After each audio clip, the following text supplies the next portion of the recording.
우리가 어려운 때를 보낼 때요, 그 어려운 때를 이겨낼 수 있는 가장 확실한 방법은 주님과 동행하는 것입니다.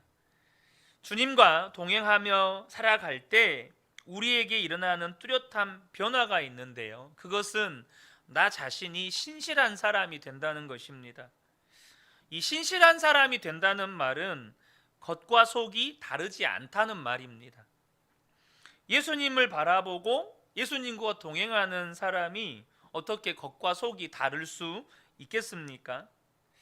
그런데 사도 바울이 지금 이 부분에서 고린도 교회 성도들 중에서 일부 성도들에게 공격을 받고 굉장히 마음 아파했습니다.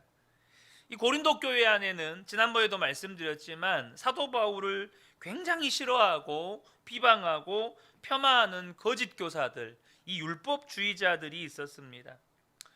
그들이 사도 바울에 대해서 이 사람은 겉과 속이 다른 사람이다, 이 사람은 거짓말쟁이다라고 이 교회 안에 이렇게 소문을 퍼뜨리는 겁니다. 그런데 사도 바울에 대해서 이렇게까지 비난하는 이유는 사도 바울이 약속을 지키지 못한 것 하나 때문입니다. 사도 바울이 다메섹에 갔다가 이 고린도 교회를 방문할 거라고 약속을 했는데 그 약속을 지키지 않고 그만 다시 유대로 간 것 때문에 사도 바울은 거짓말쟁이다, 그는 약속을 지키지 않으려고, 속으로는 오지 않으려고 했으면서 겉으로만 이 고린도 교회로 오겠다고 말한 사람이다, 그는 겉과 속이 다른 사람이다, 믿을 수 없는 사람이다, 이렇게 소문을 내고 비방을 한 겁니다. 그러니까 말도 안 되는 꼬투리를 잡아서 사도 바울을 아주 나쁜 사람으로 몰아가는 거죠. 사도 바울이 그런 말들에 대해서 해명을 하는 내용이 오늘 본문입니다. 사실 사도 바울은 나는 죽고 예수로 사는 사람이기 때문에 오해를 받든지 비난을 받든지 별로 자기 자신에 대해서 해명하고 싶은 마음이 없는 사람입니다. 그는 자기가 어찌됐든지 간에 복음이 전해지고 또 그리스도의 이름이 높아지는 것을 기뻐하는 사람이었어요. 그런데 그럼에도 불구하고 사도 바울이 굳이 이렇게 해명을 하는 이유는 사도 바울이 전한 복음, 그러니까 나는 죽고 예수로 사는 이 복음이 거짓이라고 폄하되기 때문입니다. 그러니까 사도 바울이 거짓말쟁이라고 폄하가 되면 사도 바울이 전한 복음도 거짓말이 되는 거예요. 그러니까 사도 바울은 그렇지 않다, 나는 절대로 겉과 속이 다르게 하는 사람이 아니다, 실제로는 가고 싶은데 실제로는 가고 싶지 않은데 말로만 간다고 말하는 사람이 아니다, 하나님이 신실한 것처럼 나도 신실하다, 지금 그 고백을 하고 있는 것입니다. 18절의 말씀인데요, 하나님께서는 신실하십니다. 따라서 우리가 여러분에게 하는 말은 예 하면서 동시에 아니요 하는 것이 아닙니다. 그러니까 사도 바울이 무슨 이야기를 하냐면 나는 신실하신 하나님을 믿습니다. 그런데 내가 그 신실하신 하나님을 마음속에 모시고 사는 사람인데 여러분들에게 입으로만 예하고 속으로는 아니요 하는 사람이 아닙니다 라고 말을 하는 것입니다. 그렇게 사도 바울이 이제 해명을 하는데 사람이요, 어떻게 자신의 사정을 다 해명할 수가 있습니까? 사실 부부지간에도 또 부모와 자녀지간에도 이게 해명한다고 또 다 해명이 되는 것도 아닐 때가 있습니다. 그래서 사도 바울은 13절과 14절을 보면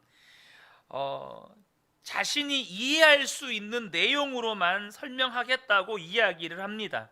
그러면서 사도 바울은 우리가 주님 앞에 서는 날에 우리 속마음까지 다 드러나는 그날에는 우리 속에 있는 것이 하나도 남김없이 다 드러나게 되니까 나는 분명히 확신한다, 여러분들은 나를 자랑스럽게 여기게 될 것입니다. 그리고 나도 여러분들에 대해서 자랑하게 될 것입니다 라고 말을 하는 겁니다.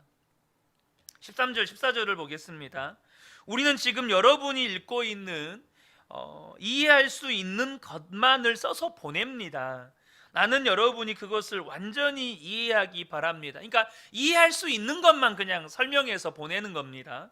그러면서 여러분이 우리를 이미 부분적으로는 이해했습니다마는 우리 주 예수의 날에는 여러분이 우리의 자랑거리이듯이 우리가 여러분의 자랑거리가 될 것입니다. 지금 내가 다 설명하지 못하지만 주님 앞에 서는 그날에는 우리 속까지 반드시 다 드러날 거기 때문에 저도 여러분에게 자랑이 될 거고 여러분들도 저의 자랑이 될 겁니다. 이렇게 고백하는 겁니다. 저는 이 말씀이 간절히 사모해집니다. 우리도 이 확신을 가지고 살아야 합니다. 우리가 주님의 날에 주님 앞에 서서 우리의 속마음에 하나도 감춰지지 않고 다 드러나는 그날에 저는 여러분의 자랑이 되기를 소망합니다. 또한 여러분이 제 자랑이 되기를 간절히 소망합니다. 속마음이 드러났는데요. 목사님 저 그럴지 몰랐는데요. 목사님 그렇게 안 봤는데 다 드러나고 보니까 그 말들이 다 거짓말이었는데요. 여러분 이런다면 얼마나 부끄러운 일입니까? 여러분 우리가 주님 앞에 서는 그날에 여러분도 저의 자랑이 되고 저 역시 여러분의 자랑이 되는 그러한 삶을 사는 게 신실함입니다.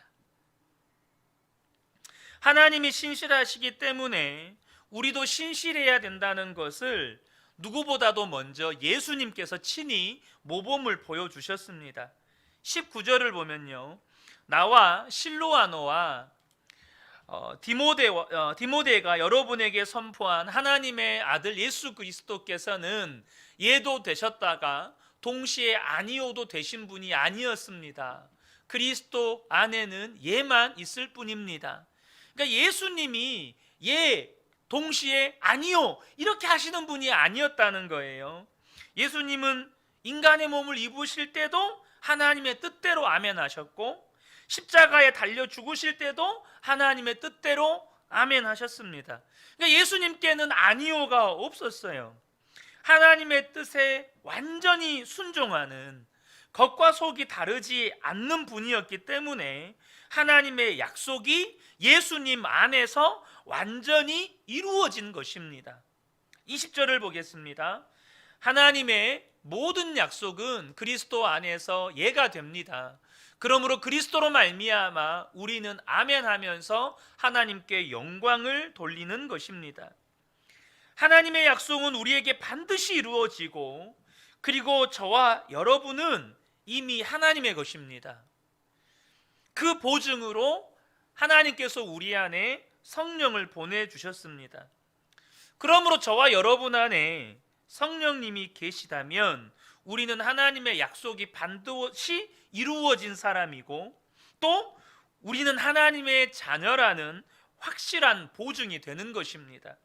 22절에 하나님께서는 또한 우리를 자기의 것이라는 표로 인을 치셨고 그 보증으로 우리의 마음에 성령을 주셨습니다. 여러분, 지금 우리 안에 성령이 계시다는 것은 무엇을 의미하냐면 하나님의 약속이 우리 안에서 이루어졌다는 것을 의미합니다. 하나님의 약속이 우리 안에 이루어졌고 우리는 하나님의 자녀라는 확실한 보증이 되는 거예요. 사도 바울은 지금 자기 안에 계신 성령님 그분을 증인으로 삼습니다. 그러니까 사도 바울이 이런 이야기를 합니다. 내가 여러분에게 가지 않은 것은 여러분을 위해서 가지 않은 것이지 속으로는 가고 싶어 하지 않으면서 겉으로만 가겠다고 말한 것이 실제로 아닙니다 라고 말을 하면서 지금 성령님이 그 증인이시다, 내 안에 계신 성령님이 그 증인이시다 라고 말을 하는 겁니다. 사도 바울은 고린도 교회 안에 문제가 해결되지 않고 있다는 이야기를 듣고 고린도 교회를 방문해야 했습니다.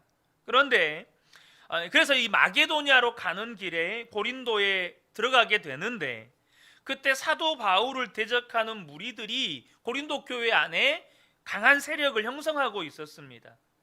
그들이 사도 바울에 대해서 얼마나 거칠게 대항을 했는지 사도 바울에게도 그것은 너무나도 힘이 들었고 마음의 상처가 되었고 또 고린도 교회 안에도 엄청나게 큰 상처가 되었습니다. 그래서 사도 바울이 이게 너무 힘이 들어서 이게 단시간에 해결될 문제가 아니다 보니까 내가 다시 올 것이다라고 약속하고는 마게도냐로 갔습니다. 그런데 사도 바울은 다시 고린도 교회로 가서 문제를 해결하고 싶었어요. 문제는 뭐냐면 이 고린도 교회를 보니까 아직도 사도 바울을 대적하는 사람들의 문제가 아직 고린도 교회 안에서 해결이 안 된 거예요. 그 사람들의 마음이 안 바뀐 겁니다. 그런 상황에서 고린도 교회를 방문하게 되면 이게 더 문제가 심각해지고 또 고린도 교회 성도들에게도 너무나도 큰 상처를 줄 것이 뻔히 보이는 거예요. 그래서 사도 바울이 내가 직접 가지 않은 것이 훨씬 더 좋겠구나라고 판단하고 가지 않게 된 것입니다.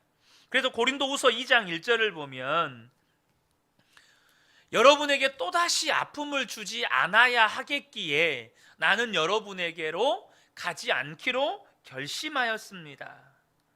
이렇게 한 거예요.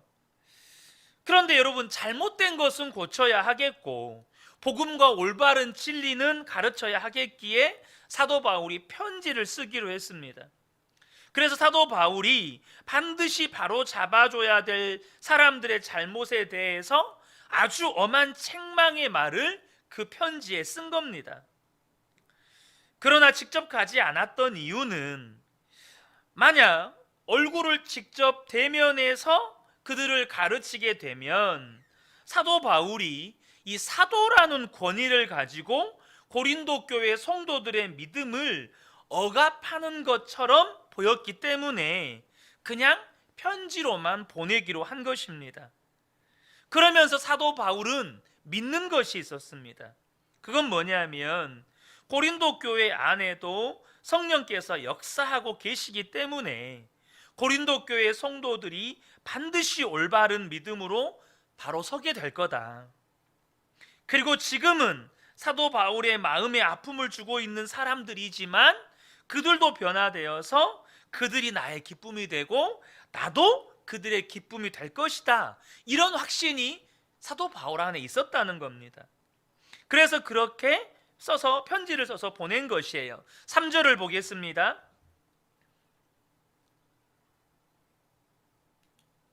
나의 기쁨이 여러분 모두의 기쁨임을 여러분 모두를 두고 나는 확신하였습니다. 그렇게 편지를 쓰는 사도 바울의 마음은 눈물 범벅이었습니다. 고린도 교회 성도들이 얼마나 이 말을 잘 받아줄까? 고린도 교회 성도들은 이 말씀으로 정말 변화되어서 기쁨으로 서로 교제하는 날을 하나님이 꼭 주시기를 그런 애절한 마음으로 편지를 쓰다 보니까 눈물로 편지를 쓰게 된 것입니다. 그만큼 사도 바울은 이 고린도 교회 성도들을 사랑했습니다.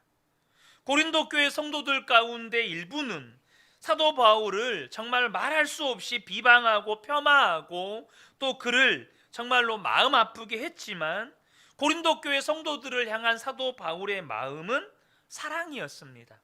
4절의 말씀을 보겠습니다.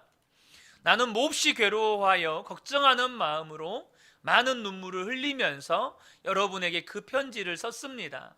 그러나 그것은 여러분을 마음 아프게 하려고 한 것이 아니라 여러분을 내가 얼마나 극진히 사랑하고 있는지를 알려주려고 한 것이었습니다. 좀 설명이 좀 길었는데요. 저와 여러분이 여기에서 놓치면 안 되는 게 하나 있습니다. 그게 뭐냐면 어떻게 사도 바울이 자신을 이렇게 비방하고 또 폄하하고 마음 아프게 한 이 고린도 교회 성도들을 향하여서 한결같은 마음과 사랑을 가질 수 있었느냐 하는 겁니다. 여러분, 우리가 인간적으로 보면요, 사랑을 많이 베풀수록 배신에 대한 상처가 큽니다. 여러분 그러잖아요. 우리가 인간관계에서 통용되는 어떻게 보면 이 사랑의 법칙이라고 해야 될까요? 내가 사랑을 많이 쏟은 만큼 배신의 고통이 커요. 그런데 어떻게 사도 바울은 이런 한결같은 사랑과 그런 마음을 가질 수 있었느냐는 거죠. 그것은 하나님의 약속에 대해서 하나님이 반드시 이루신다는 확신이 있었기 때문입니다. 그래서 사도 바울은 언제나 순종만 했던 거예요. 결국 고린도 교회는 변화되고 고린도 교회는 반드시 하나님 앞에 서는 그날에 나의 기쁨이 되고 나는 그들의 기쁨이 될 것이다, 이런 믿음이 있었어요. 여러분 그 믿음대로 고린도 교회는 변화가 되었고 고린도 후서가 쓰이게 된 겁니다. 사랑하는 성도 여러분, 저와 여러분 안에 하나님의 약속을 신실하게 믿는 믿음이 있기를 축복합니다. 하나님께서 저와 여러분 모두에게 한 사람도 예외 없이 엄청난 약속을 주셨습니다. 예를 들면요, 한 10가지만 제가 간략하게 좀 기술을 해보겠습니다. 첫 번째는 우리에게 영생이 있습니다. 두 번째는 크고 아름다운 집이 천국에 예비되어 있습니다. 세 번째는 사람들이 생각조차 할 수 없는 평화를 우리는 소유하고 있습니다. 네 번째는 말로 다 할 수 없는 기쁨이 있습니다. 다섯 번째는 영원히 변하지 않는 사랑을 받고 있습니다. 여섯 번째는 믿음으로 하나 된 가족이 있습니다. 일곱 번째는 천국 가족인 성도들이 있습니다. 여덟 번째는 인생의 캄캄한 밤에도 부를 수 있는 찬송이 있습니다. 아니, 찬송을 부를 수 있습니다. 아홉 번째는 생명의 면류관이 준비되어 있습니다. 열 번째는 나의 주님 예수 그리스도를 우리가 모시고 살고 있습니다. 여러분, 이 약속들은 엄청난 축복입니다. 중요한 것은 이미 약속이 우리에게 주어졌기 때문에 우리에게 중요한 건 뭐냐면 약속을 받았냐 안 받았냐가 아니고 그 약속을 믿느냐 안 믿느냐는 것입니다. 하나님의 약속은 내게 다 이루어졌습니다. 이 약속을 믿어야, 이 사실을 진짜 믿어야 이 축복이 내 삶 속에서 역사하게 되는 것입니다. 1928년에 인도 선교사였던 스탠리 존스 목사님이 미국 연합 감리교회로부터 감독 선출을 받았습니다.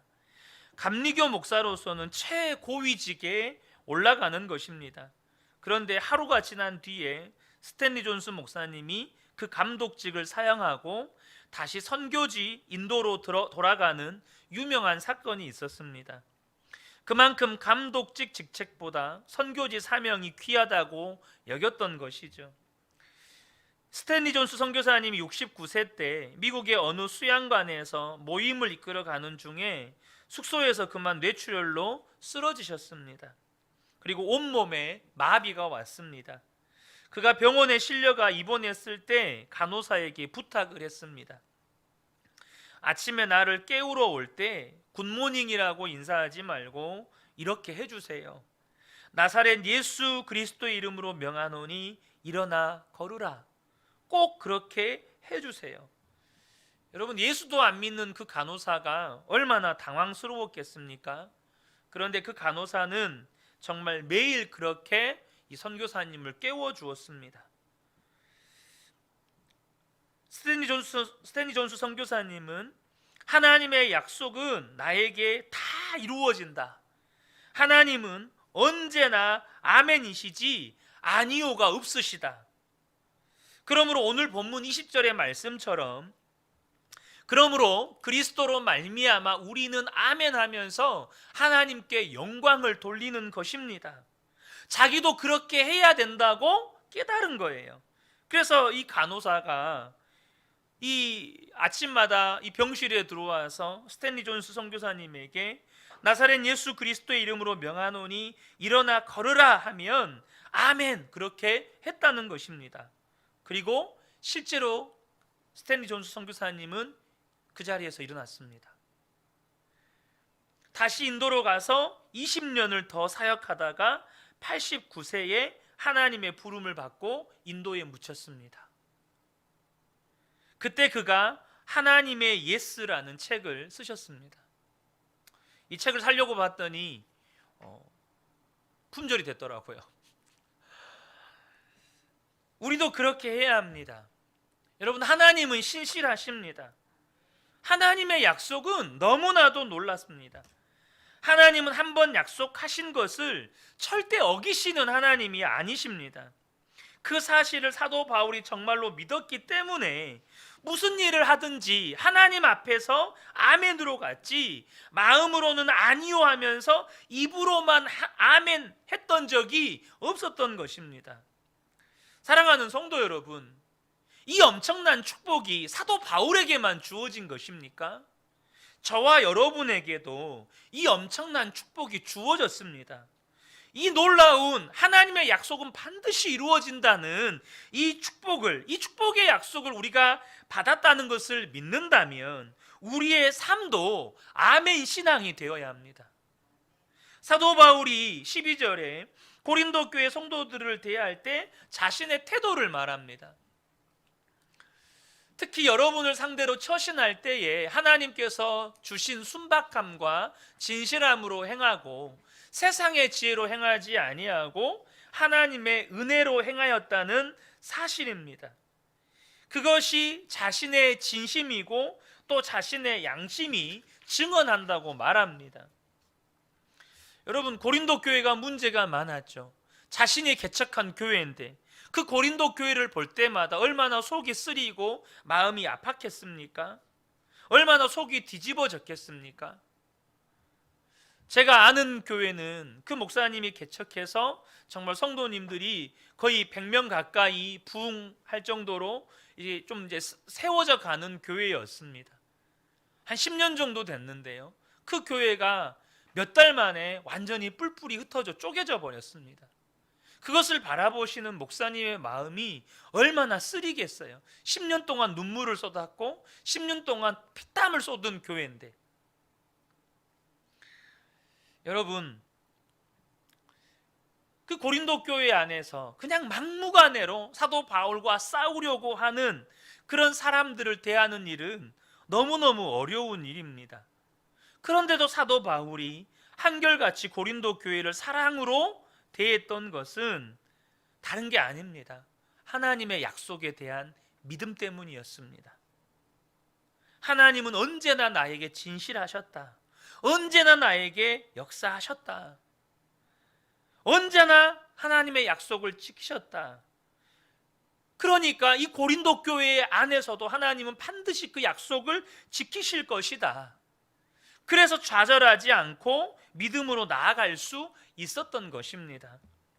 하나님이 그러신 분이시니, 하나님이 신실한 분이시니 우리도 진실해야 하는데 문제는 자신이 없을 때가 많아요. 여러분, 그렇지 않습니까? 저와 여러분이 우리가 속으로는 믿지 못하면서도 겉으로만 믿는 척 한 적이 여러분 많잖아요. 속으로는 안 믿어지는데 겉으로는 체면상 아멘은 해야겠고 믿는 척은 해야겠고. 여러분, 가정과 교회, 직장과 교회의 모습이 얼마나 다른 모습입니까? 그게 우리 스스로를 좌절시키는 것입니다. 여러분, 저와 여러분이 꼭 검증 받으셨으면 좋겠습니다. 혹 오늘 밤에라도 가족들에게 물어보시면 좋겠습니다. 야, 엄마가, 야, 아빠가 겉과 속이 같은 것 같냐? 다른 것 같냐? 교회에서의 모습과 집에서의 모습이 같은 것 같냐? 다른 것 같냐? 여러분, 어떻게 우리가 하나님이 신실하시다고 우리도 신실하게 살 수 있느냐 하는 것이죠. 사실 저도요, 하나님의 신실하심이 믿어지지 않을 때가 많았습니다. 어려서부터 아버지로부터 받았던 가정폭력, 또 가족들의 죽음, 가난, 또 사고로 인해서 갖게 된 장애, 하나님의 부르심을 따라 목회자가 되었지만 그 목회자가 되고 나서도 삶이 그리 순탄하지는 않았던 것 같습니다.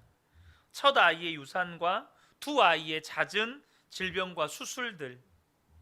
그래서 과거에는요, 무슨 일이 생기면 나도 모르게 튀어나오는 말이 하나님 또 왜 그러세요? 라는 말이었습니다. 하나님 또 왜 그러세요? 그러니까 제 안에 하나님의 신실하심을 믿지 못하는 것입니다. 그것뿐입니까? 우리가요, 때때로 정말로 믿었던 주변의 어떤 성도님들이나 혹은 목사님들의 실망스러운 모습을 볼 때 하나님이 진짜 살아계신가라는 생각이 들기도 하고, 또 주변을 보면요, 심지어 하나님을 욕하고 자기를 살리는 생명의 복음에 완전히 마음의 문을 닫아버린 사람도 많습니다. 이것이 우리가 처해 있는 현실입니다. 우리가 왜 그렇게 하나님에 대해서 믿음이 없고 또 무슨 일이 일어나면 그렇게 반응하게 될까요? 하나님 또 왜 그러세요? 때로는 원망, 때로는 불평. 왜 그렇게 우리가 반응하게 될까요? 그 이유는 우리가 육신의 눈으로 보이는 것만 보기 때문입니다. 하나님을 진짜 바라볼 수 있는 믿음의 눈이 뜨이지 않은 것이죠. 그런 믿음 없음에서 저를 살리신 건 바로 나는 죽고 예수로 사는 십자가 복음이었습니다. 제가 이 십자가 복음에 대해서 눈을 뜨기 시작하면서 나는 너무나도 보잘것없고 초라하고 자격이 없는데, 이전에는요, 여러분 제 잘난 맛에 살았다니까요. 제 안에 높아질 대로 높아진 교만이 있었습니다. 그런데 십자가 복음에 눈을 뜨고 나니까 내가 너무나도 보잘것없고 초라하고 자격이 없는데, 그런 나를 하나님은 단 한 번도 예외 없이 받아주셨습니다. 내 눈에 보이는 현실은 너무나도 실망스럽고 좌절되지만 하나님의 약속은 변함이 없었습니다. 그 사실에 대한 믿음을 조금씩 갖게 되었습니다. 그러면서 저도 속과 겉이 다른 것이 조금씩 없어지기 시작하는 것입니다. 예수 그리스도께서 내 마음에 거하시는 것, 이것이 하나님이 우리에게 주신 가장 놀라운 복입니다. 여러분 믿으십니까? 여러분, 이 복 하나에요, 모든 복이 다 들어 있습니다. 예수님이 내 안에 계신 것, 하나님의 존재, 하나님의 약속, 예수 그리스도, 여러분, 또 하나님의 사랑, 우리를 향한 하나님의 놀라운 계획, 영생, 하나님의 약속의 성취, 이 모든 것이 우리 안에 계신 예수 그리스도 그 하나에 다 들어 있습니다. 여러분, 예수님이 내 안에 계신 것이 믿어지면 모든 것이 다 믿어집니다. 여러분, 이거 분명히 하셔야 합니다. 내 안에 계신 예수 그리스도, 이 하나에 모든 복이 들어있고 내 안에 계신 예수님이 믿어지면 다 믿어지는 겁니다. 여러분, 우리 속에 심장이 뛰고 있잖아요. 그거 꼭 꺼내봐야 심장이 뛰고 있다는 거 압니까? 지금 저와 여러분이 숨 쉬고 있고 이 시간에 살아있는 것 보면 내 안에 심장이 뛰고 있는 거 다 알지 않습니까? 우리 안에 계신 예수님을 꼭 눈으로 봐야 아는 겁니까? 여러분, 분명히 하시면 좋겠습니다. 저와 여러분이 지금 왜 예배하고 있습니까? 도대체 무엇 때문입니까? 그것이 단지 체면이 전부입니까? 그것이 단지 나의 위신이 전부입니까? 특별히 이 시간에는 다 온라인 예배라 여러분, 지금 예배당에 계신 분은 저희 가족밖에 없거든요. 지금 뭐 하려고 그 작은 화면 앞에 여러분들 앉아 있습니까? 그것은 부인할 수 없는 여러분 안에 예수님이 계시다는 증거입니다. 그 정도의 차이는 있을지언정 은혜 받고 싶고 주님을 더 사랑하고 싶고 내 삶이 변화되었으면 좋겠고, 내가 주님께 더 온전히 순종하는 사람이 되었으면 좋겠고, 이 모든 것은 다 내 안에 살아계신 예수님이 역사하시는 증거입니다. 여러분, 하나님은 반드시 약속 지키십니다. 마음으로는 아니요 하시면서 겉으로만 예 하시는 분이 아닙니다. 그렇다면 그러한 하나님이신 예수님을 모시고 사는 우리도 항상 하나님께 예할 수 있습니다.